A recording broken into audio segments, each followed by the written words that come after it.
Thank you, Deputy Speaker. Deputy Speaker, this was an utterly bizarre 2 days. And I say that because if the theme of the President's address was courage for reform, then the ANC speakers missed the memo, because their theme was Alice in Wonderland. According to what we heard from the ANC in this debate, the education system is fine, the roads are all fine, the police system is working, everyone has water and energy, government projects are delivered on time in world-class standards, and the state captures have been dealt with. And these out-of-touch ministers and MPs clearly don't understand what's going on in the real South Africa, because outside of the ANC's Wonderland, the state captures are not being dealt with. The Guptas are in Dubai, not behind bars. Let's start there. The roads are littered with potholes, people go for days without water, the cost of living is rising, and corrupt, inefficient state officials demand bribes for simple things like renewing driver's licenses, assuming that the machine works. In this tale of ANC in Wonderland, we heard ANC ministers and members contradict themselves and each other and the President effortlessly without a hint of irony. We saw this effortless contradiction when Minister Mantashe started by calling the DA right-wing, and then he quoted Chris Hart and the IRR to justify his policies, positioning himself to the right of a party he calls right-wing. And then moments later, Honourable Frolic came up with a very sensible speech about climate change and a just and transition, as if his own minister didn't just effectively declare that the ANC's policy is to burn every fossil fuel in sight. Only an ANC in Wonderland can do this.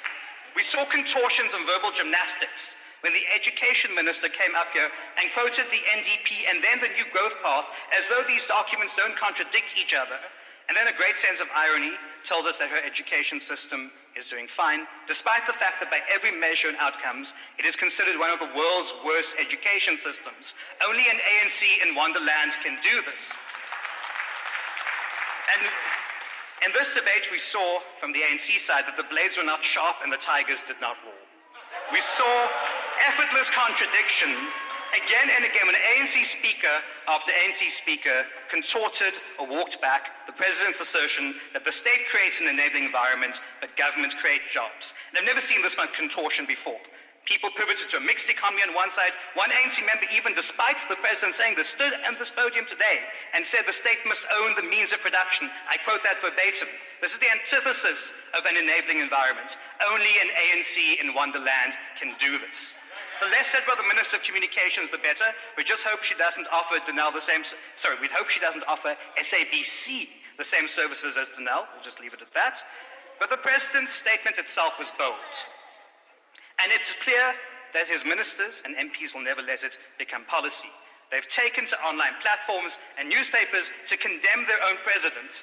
Some of them call themselves the RET grouping, but there's nothing radical about the RET policies. If you want to see the outcome, they've been tried. Go to and visit the Estina Dairy Farm. It was great that we had the Premier of the Free State up here. Maybe she can give you a tour.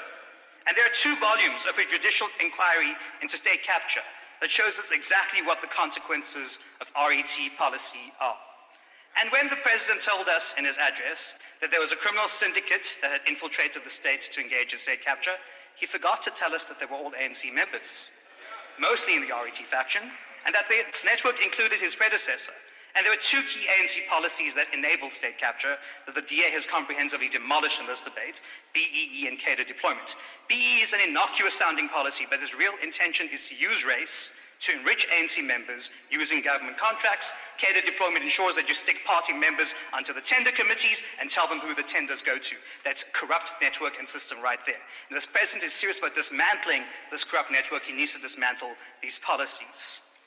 But we see that these RET faction folk want to continue with this, and as I said, their policy is not radical. They're old, outmoded, and deeply conservative. They were tried in the 1960s and have been rejected the world over.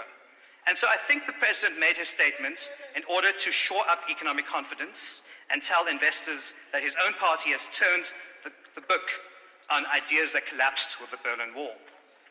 But he cannot move because he cannot dismiss cabinet members who attack the judiciary. He doesn't dismiss members who failed to coordinate the response to the July riots, and he doesn't dismiss ministers who failed to gazette his own energy proposals year in and year out. So how can we trust that all of this will happen when we need an enabling environment that has world-class infrastructure, but you've got a Minister of Public Works that builds a washing line for a border fence? We need clear, simple, flexible labour legislation for the enabling environment, but you can't do that with a Minister of Labour who believes that a swimming pool is a fire pool. You cannot sort out SOEs when you've got a Minister of Public Enterprises who has such contempt for Parliament that he stopped answering most questions. So with all these effortless contradictions and contortions, the President is stuck. He's got a moribund party, and that is why we are going to help him remove his cabinet in order to get this country moving forward again. Thank you.